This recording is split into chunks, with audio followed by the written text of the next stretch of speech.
Hello and welcome to another video review. This is HROT for PC.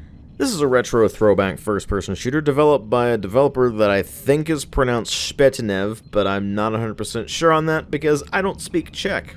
So if I'm butchering the pronunciation of the developer's name or the game itself, well, sorry, but it's not one of the languages I speak, so I do what I can with what I got here. Anyway, this released into early access back in 2021, but it finally got its full release this week. And while I have seen people describing this as something along the lines of Slavquake, I wouldn't really say that's accurate. First, because from everything I've seen, Czechs themselves don't generally seem to think of themselves very much as Slavic. From what I've seen, they generally just think of themselves as Czechs, and if you have to put a more broad label on it, Central Europeans. So Slavquake wouldn't really work there, and it doesn't work anyway because HROT doesn't really play much like Quake.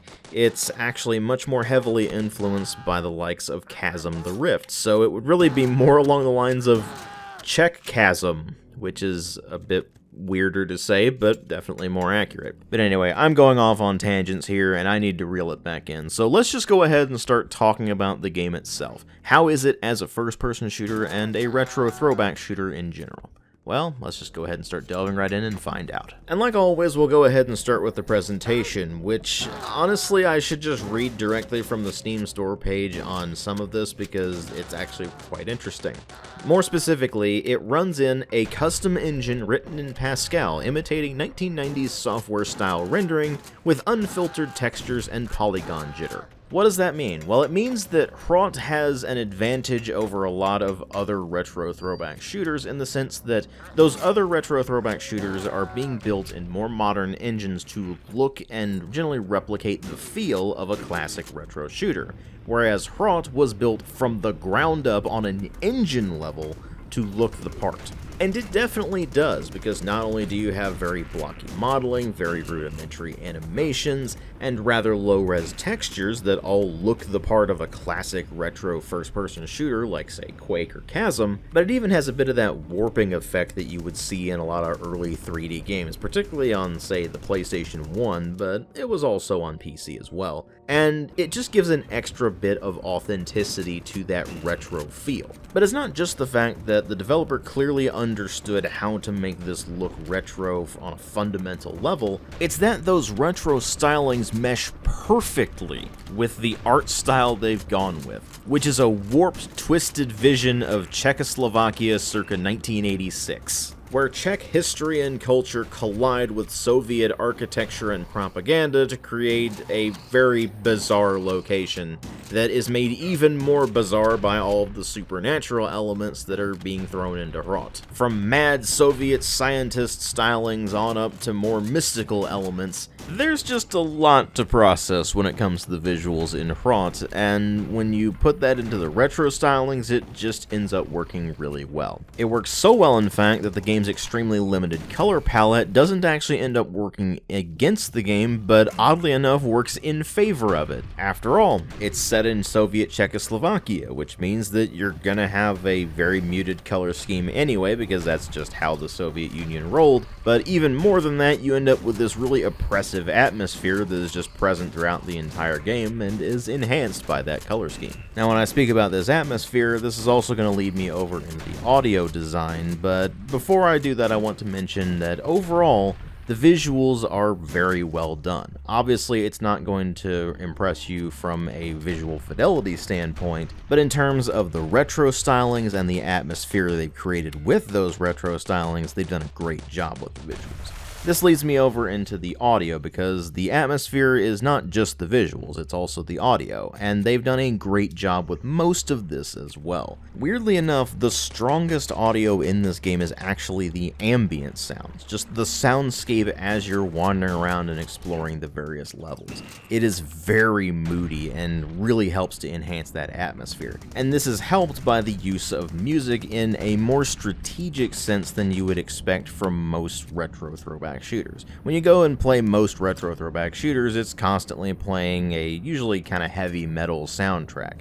That's not what HROT does. Most of the soundtrack in HROT is actually meant to enhance the moody atmosphere of the game not be a sort of adrenaline rush, although it does have a few more heavy industrial tracks that it plays during particularly heavy combat sequences, which actually do give you some of that adrenaline rush. That said, because it is meant to establish more of a mood than anything else, it really only works in the context of the game. It's not the kind of thing that you can just listen to on its own and enjoy on pretty much the same level as when you were actually playing the game proper. So for example, you can listen to the soundtrack of Quake 2 and enjoy it whether you're playing the game or not, but you can't really do the same thing with HROT's soundtrack. It really only works when you're playing it because that music is really meant to establish atmosphere along with all of the other sound in the game. Obviously that's not necessarily a problem, I'm just saying don't expect this to have, say, a soundtrack release like you see with the likes of, say, a Medieval or Dusk. But for all of the strengths of the visuals and the atmospheric audio and the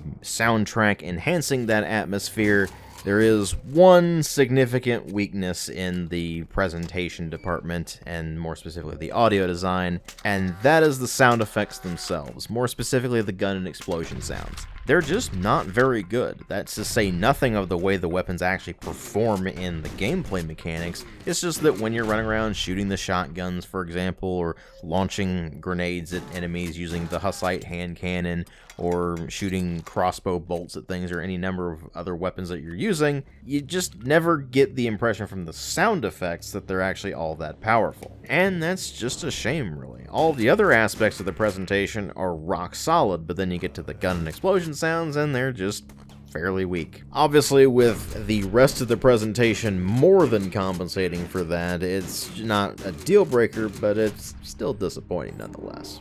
But of course, what really matter in any video game are the story and the gameplay.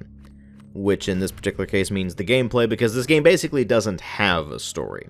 The only story you get is really on the Steam store page, which is you start in a civil defense shelter deep under a Prague metro station. As a proud holder of the military readiness badge, you know what your duty is. Put on a non-functioning gas mask, load the VZ-52 pistol, and protect the peace and your socialist homeland from the strange intruders.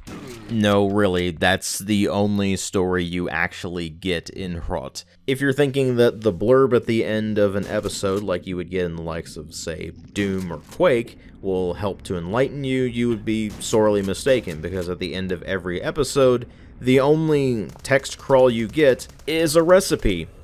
So, for example, the one at the end of episode 1 is a recipe for beef stroganoff. So, no, there's really not a storyline to this game, or at least not one that's actually decipherable. You see, the thing you really need to understand about HROT, and something that I don't necessarily think I'm fully equipped to explain to you, is just how strange of a game HROT is.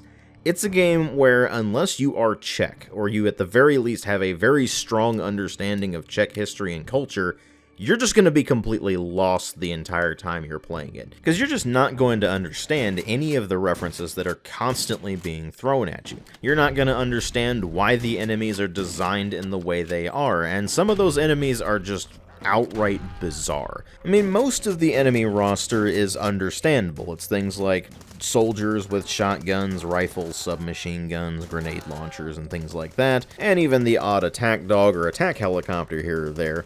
But then you start running into enemies like the floating Lenin heads that shoot projectiles at you. Or you find yourself being attacked by horses with gas masks.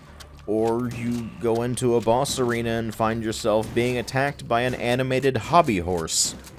Or you go even further and get into another boss fight and find yourself fighting the reanimated corpse of Clement Gottwald, only he has spider legs now and can climb around the arena. And those are only some of the bizarre things you will encounter as you go through HROT. It's the kind of thing that will have you constantly saying things like, okay, well that happened, as well as things like, what the hell am I even looking at here? And the game makes no effort to enlighten you as to any of those things, so you just kinda have to roll with it. To that end, HROT is not simply a retro throwback shooter, it's an experience. The question is, however, is it an experience worth playing through? Because the weirdness and the presentation are not enough to carry the entire experience. It has to have solid gameplay as well.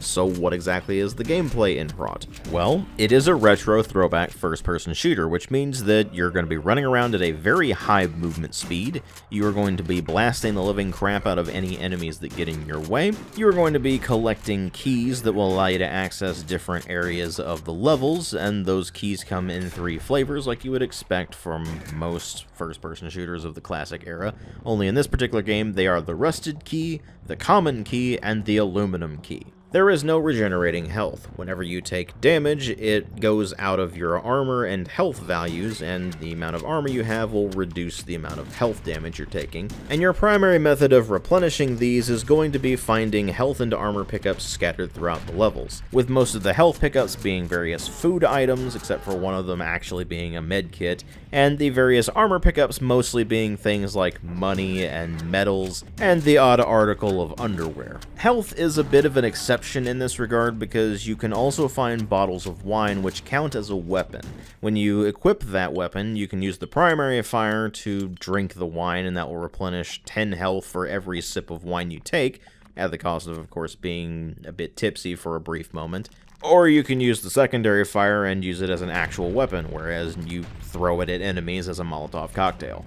This, of course, leads me into the weapon lineup, which is remarkably standard for a game as bizarre as HROT is. You have your pistol, which in this particular case is a VZ52, and you can eventually find a second one somewhere in some of the levels, and then you can dual wield them for a much faster rate of fire. Although you do have to keep in mind that the pistol and the dual pistols need to be reloaded after you fire a certain number of rounds, which is extremely quick and not really anything to worry about, and you can also trigger a reload on your own by just pressing the button to bring up the pistols again anyway. And then there's your basic shotgun, your super shotgun, which is just a double-barreled shotgun. You got a submachine gun, which counts as this game's equivalent of any type of general machine gun. You've got hand grenades that have their own dedicated button, by default the right mouse button, and whenever you press that, you just chuck a grenade at things. And you can also use grenades as ammunition for the Hussite hand cannon, which uses grenade ammunition. Then there's the Hussite crossbow, which is pretty much exactly what it sounds like, it's just a crossbow. And then there are landmines, which I never really found all that much use for, but they do exactly what you would expect them to. You throw them on the ground, and when enemies move nearby them, they explode and do a lot of damage. And then there are the 2 more odd weapons that are available in HROT, but they are a bit tricky to find. Those are the lightning gun, which is kind of what you would expect. It shoots out an arc of lightning that will then arc to nearby enemies, and it chews through your battery ammo like crazy. And then there is the even more powerful lightning-based weapon, which is the ball lightning cannon, and that is basically this game's equivalent of the BFG. It shoots out a ball of lightning that does a massive amount of damage.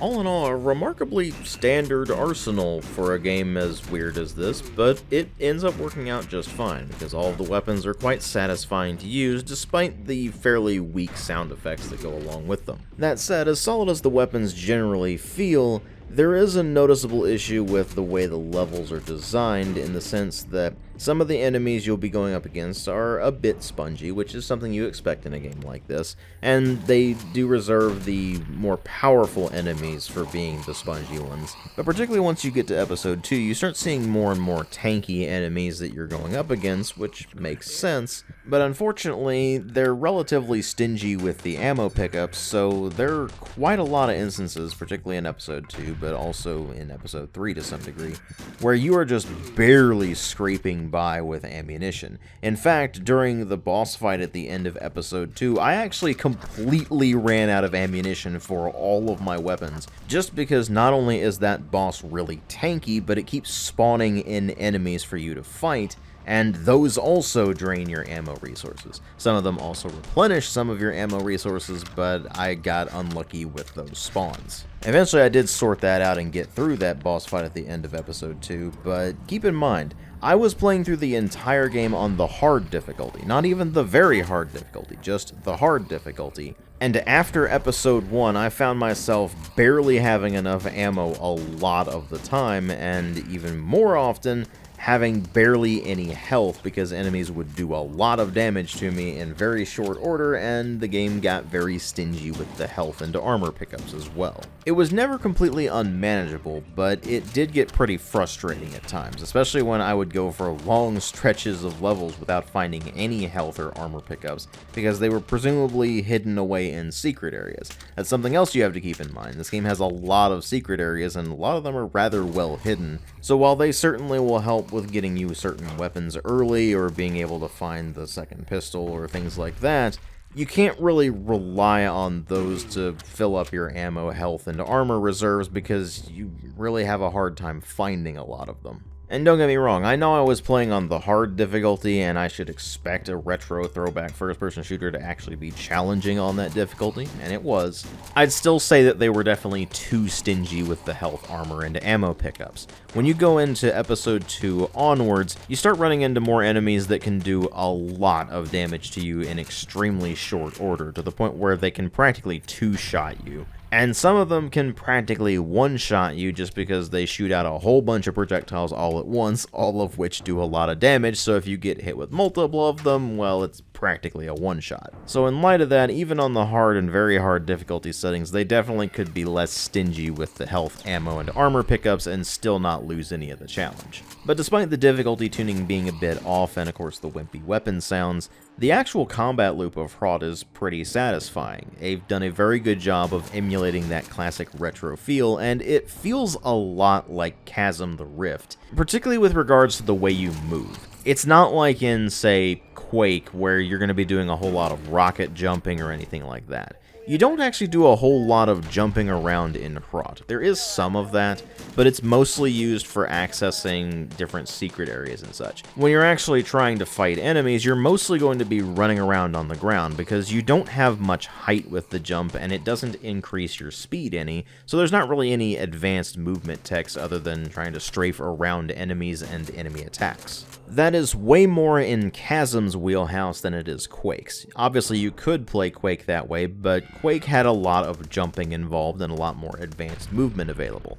Chasm was really more of a 2D game that mimicked some 3D elements, but it mostly played a lot closer to the likes of Wolfenstein 3D and the original Doom than it did something like Quake. And that carries over into HROT as well. It also carries over the idea of the various levels being based around specific locations. In the case of HROT, it's based around a lot of more real-world locations from Czech history and culture, but even where HROT's levels aren't based on landmarks, they still feel like they could have been real-world locations for the most part, and that's, again, more Chasm's wheelhouse. Meanwhile, Quake's levels are a lot more labyrinthine and abstract. That's just not the level design you get in HROT. It's really more of the based kind of loosely on real-world locations to the point where even the more abstract level design elements are still kind of believable, which in turn puts it much more squarely in the realm of influence of Chasm the Rift than it does Quake. Hence me saying it's really not accurate to describe HROT as Slav Quake. The thing is, you can't really describe it as Slav Chasm either because Chasm is already a Slavic game. It's actually way more Slavic than HROT is in the sense that